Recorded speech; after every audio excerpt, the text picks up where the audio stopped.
Thank you. Chairman Hill, Ranking Member Lynch, and honorable members of the subcommittee, thank you for inviting me to testify. My name is Paige Pidano Paridon, and I am a Senior Vice President and Senior Associate General Counsel at the Bank Policy Institute, a nonpartisan policy, research, and advocacy organization representing banks with over $100 billion in U.S. assets. Technological innovation over the last several years has led to the increased speed of payments, clearing, and settlement, and new forms of digital money. In part, due to concerns about this innovation, central banks have been studying and exploring the potential benefits of a central bank digital currency, CBDC, a form of digital money that is a direct liability of the central bank.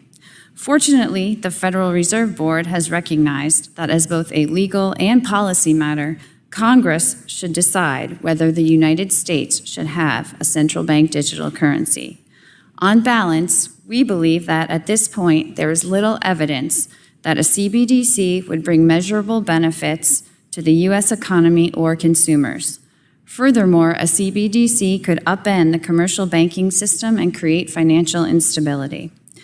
A CBDC can take one of two general forms: a wholesale CBDC, which would be used only by financial intermediaries, and a retail CBDC, which could be used by consumers and businesses. To date, most research and attention has been focused on a retail intermediated account-based model in which consumer CBDCs would be held in an account at a bank or another financial intermediary.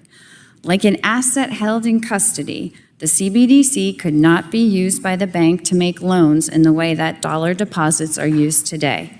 Any transfer of a dollar deposit from a bank to a CBDC is a dollar unavailable for lending to businesses or consumers.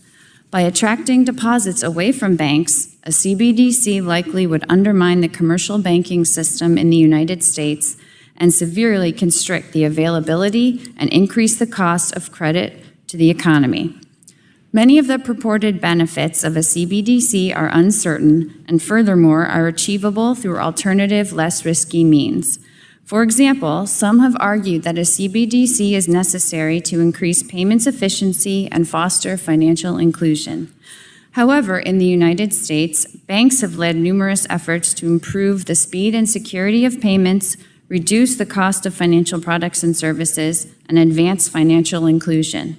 For example, in 2017, the Clearinghouse launched RTP, a real-time payments network, which currently reaches 65% of U.S. demand deposit accounts. Zelle is another example of bank-led innovation, a bank-owned peer-to-peer payment service through which transferred funds are available almost immediately.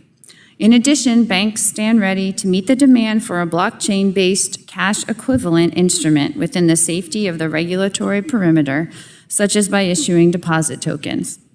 With respect to financial inclusion, a review of the reasons why certain individuals are unbanked makes it clear that a CBDC would be unlikely to meaningfully increase financial inclusion. For example, FDIC data reveals that many respondents are unbanked because of privacy concerns. An intermediated CBDC is unlikely to mitigate those concerns, given that it would presumably come with the same know your customer requirements that currently apply to banks. Furthermore, to help foster inclusion, banks are expanding access to safe and affordable financial services, such as low-cost banking accounts, including through the Bank On National program, which has the goal of ensuring that everyone has access to a low-cost bank account. There are over 375 Bank On nationally certified accounts, representing over 60% of the domestic deposit market.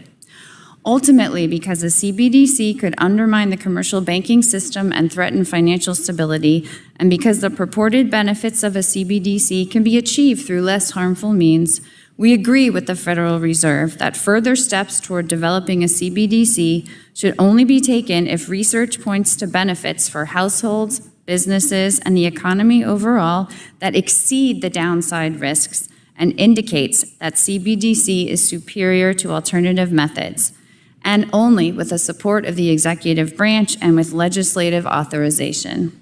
Thank you again for the opportunity to testify. I look forward to your questions.